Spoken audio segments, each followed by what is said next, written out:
तब्दीलियाँ होती रहनी चाहिए, बदलाव होते रहने चाहिए। एक बार युवा अगर अपने लक्ष्य को अगर तय कर लेता है, तो उस पे वो राज भी कर सकता है। बस वो अपनी सोच को जो है वो ज़्यादा गहरी नहीं। जब तक मतभेद हो रहा है, बहुत अच्छी बात है, मनभेद नहीं होना चाहिए। बात इस चीज़ की नहीं है कि आप हारे या जीते, बात इस चीज़ की होती है कि गोली आपने पीठ पर खाई कि छाती पर। कहता हूँ मैं बड़ा सौभाग्यशाली हूँ कि लोग इतना प्यार करते हैं। आज की तारीख में लोग तरस जाते हैं ऐसी चीज़ों के लिए। सबसे पहले तो ये जो आपका मेरे आजू-बाजू का माहौल है, जो आपके दर्शकों को नहीं दिख रहा है, उसको देखकर मैं नर्वस हो चुका हूँ।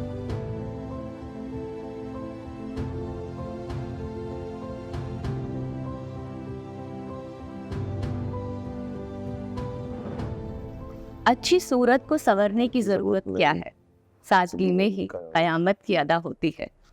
दोस्तों, आज हमारे साथ हैं लक्षराज सिंह जी मेवाड़, जो कि उदयपुर के राजकुमार हैं, महाराणा प्रताप के वंशज हैं।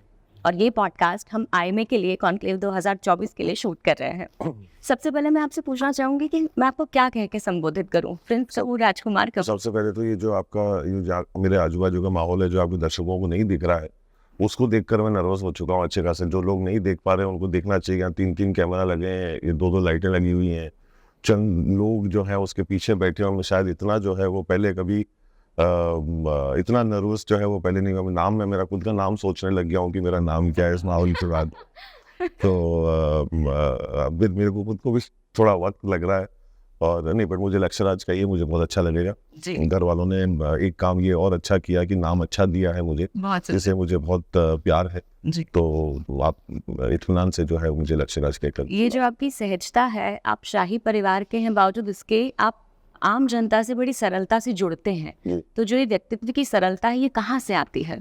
खून में आती है। इसको ऐसा नहीं है कि किसी को बिठाया जाता है कक्षा के अंदर और सिर्फ पाठ पढ़ाया जाता है, ऐसा कहीं नहीं है। ये हमारी संस्कृति है, हमारे भारत देश की जो है वो एक धरोहर है, जिसको हमको मानना चाहिए, करना चाहिए।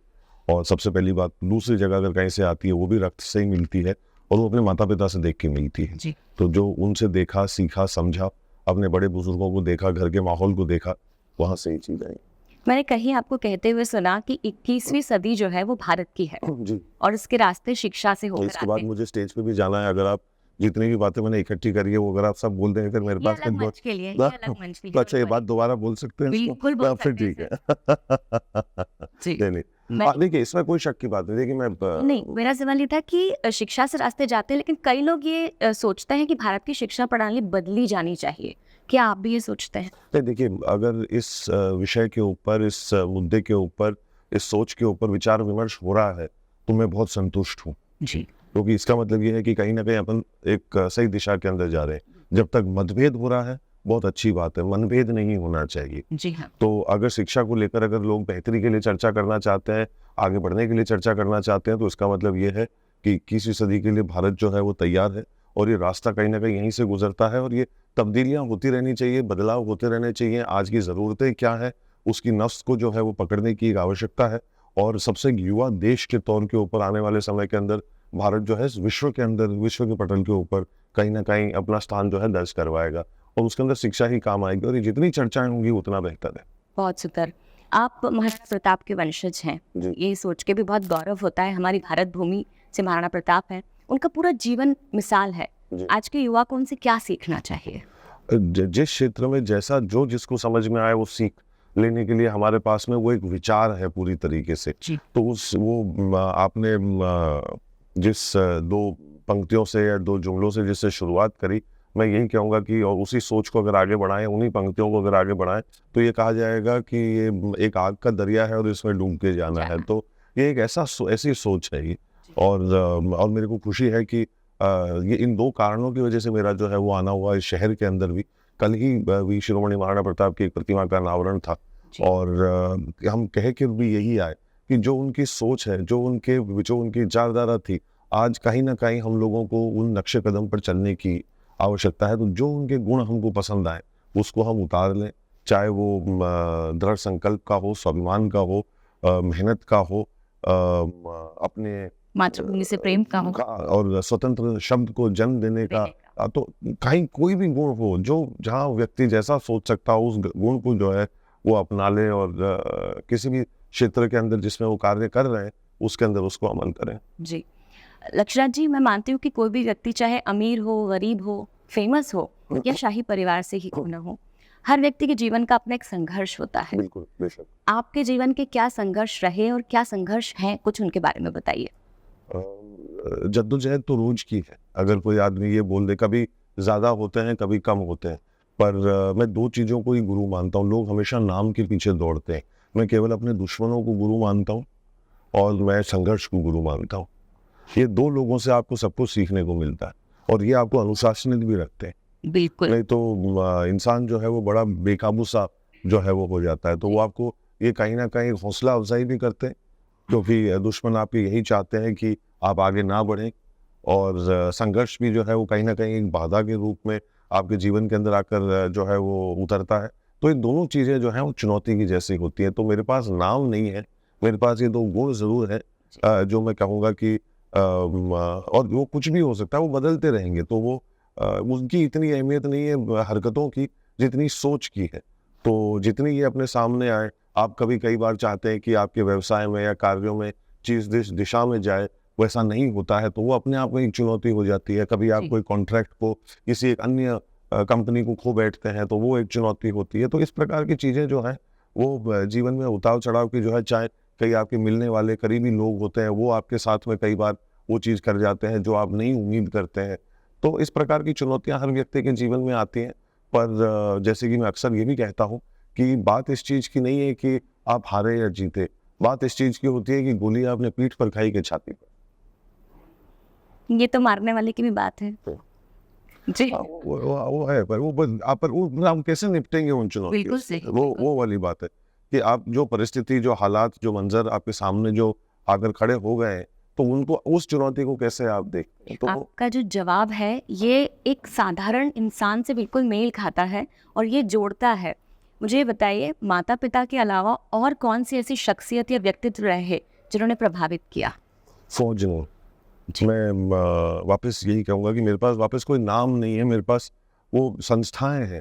आज की तारीख में हमारे भारत की सेना हो या अन्य किसी के भी देश की सेना हो, सम्मान सबका करना चाहिए। खैर, करीब अपने सबसे ज़्यादा अपने खुद के वतन के और अपनी खुद की मिट्टी के जो है वो लोग रहते हैं।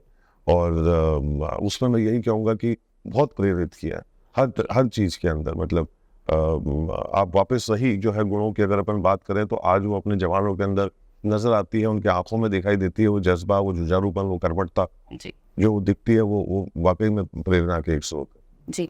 मैंने जब आपके कुछ पुराने वीडियोस देखे तो आप शेर व शायरी का शौक रखते हैं, जी सिनेमा का शौक रखते हैं। जी। आज का जो भारतीय सिनेमा है उसको लेकर आपके क्या विचार हैं?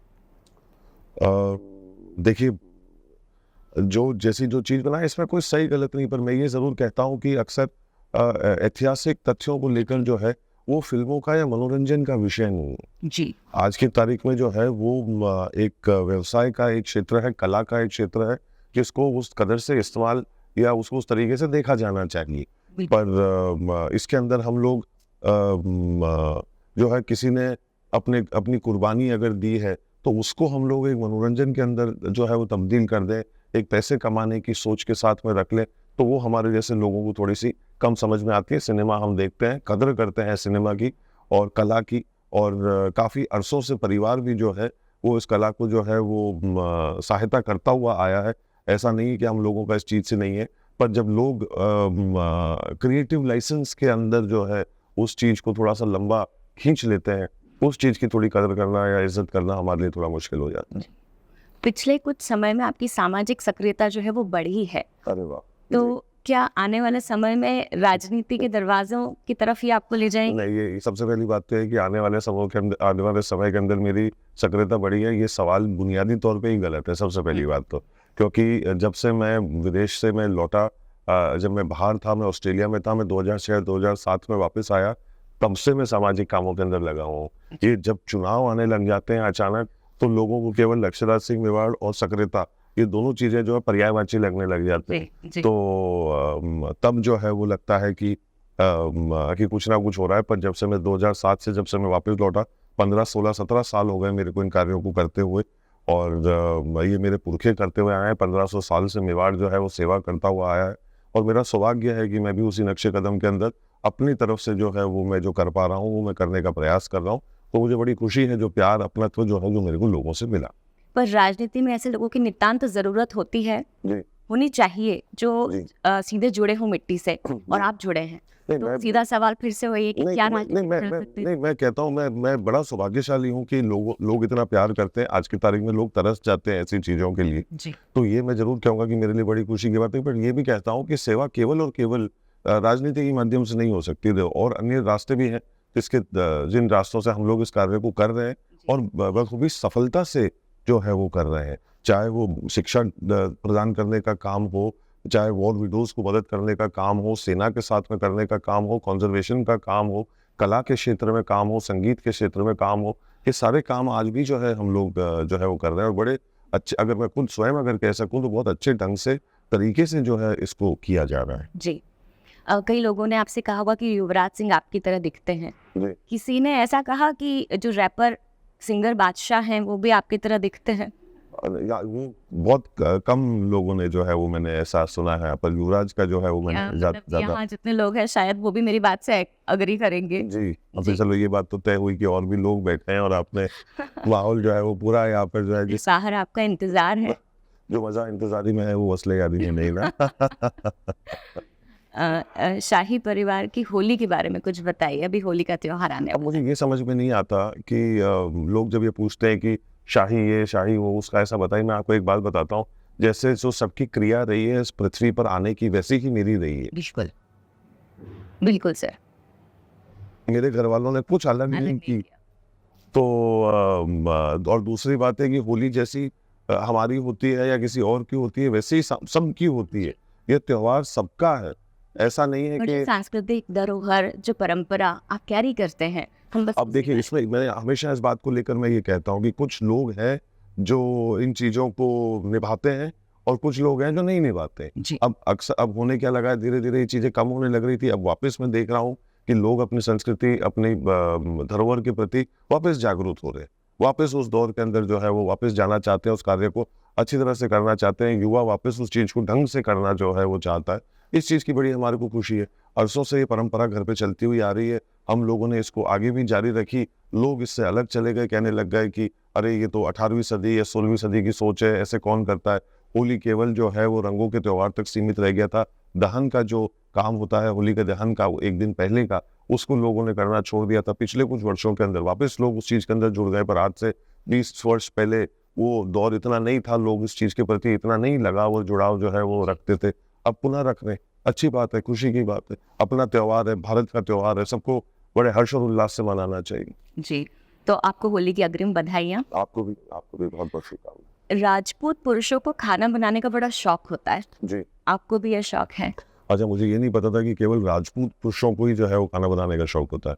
मैं जितने लोगों को जानता हूँ पुरुषों को खाना बनाने का बड़ा शौक अच्छा, होता है। ये थोड़ा सा ठीक लगा मुझे। जी पर हाँ, क्योंकि मेरे अन्य दूसरे दोस्त जो है जो राजपूत नहीं है, उन्हें भी शौक है खाना बनाने जी। का।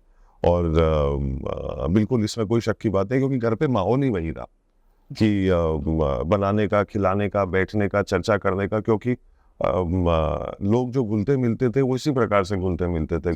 पिताश्री भी जो है वो लोगों को बुलाया करते थे घर पे और बैठा करते थे, तो खाने के ऊपर ही जो है वो अक्सर चर्चा होती थी। और खाने पे मतलब खाने पे नहीं, खाना तो होता ही था, और उसके साथ साथ पकाने और बनाने पे भी जो है वो चर्चा होती थी। तो वही माहौल, वही मंजर जो है वो वहाँ पर मिला, और शौक इसी वजह से जो है कहीं ना कहीं बढ़ा। और इसके अंदर एक रूह दिलचस्पी जो है वो कहीं ना कहीं आई, वो घर के माहौल को ही देखकर। और फिर हॉस्पिटैलिटी करी तो फिर निश्चित तौर के ऊपर इन चीज़ों को सीखना ही था।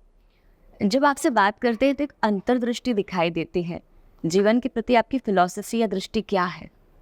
तो सोच को इतनी गहरी मत करिए कि फैसले कमजोर होने लग जाए। जी जी।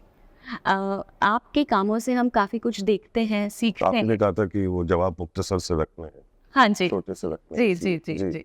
तो कुछ बस आखिरी सवाल जी, है, जी। आपके कामों से कई लोग प्रेरणा लेते हैं, जी। आज भारत के युवा को आप क्या कहना चाहते हैं? नहीं, यही जो मैंने अभी कहा कि जो एक बार युवा अगर अपने लक्ष्य को अगर तय कर लेता है तो उस पर वो राज भी कर सकता है, बस वो अपनी सोच को जो है वो ज़्यादा गहरी नहीं करे। तो लक्ष्यराज सिंह जी, आपसे बात करके, आपके साथ बैठ के, आपकी सोच को समझ के मुझे बहुत खुशी हुई। बहुत बहुत आभार आपका, आपने याद किया उसके लिए बहुत बहुत मेरा। Thank you.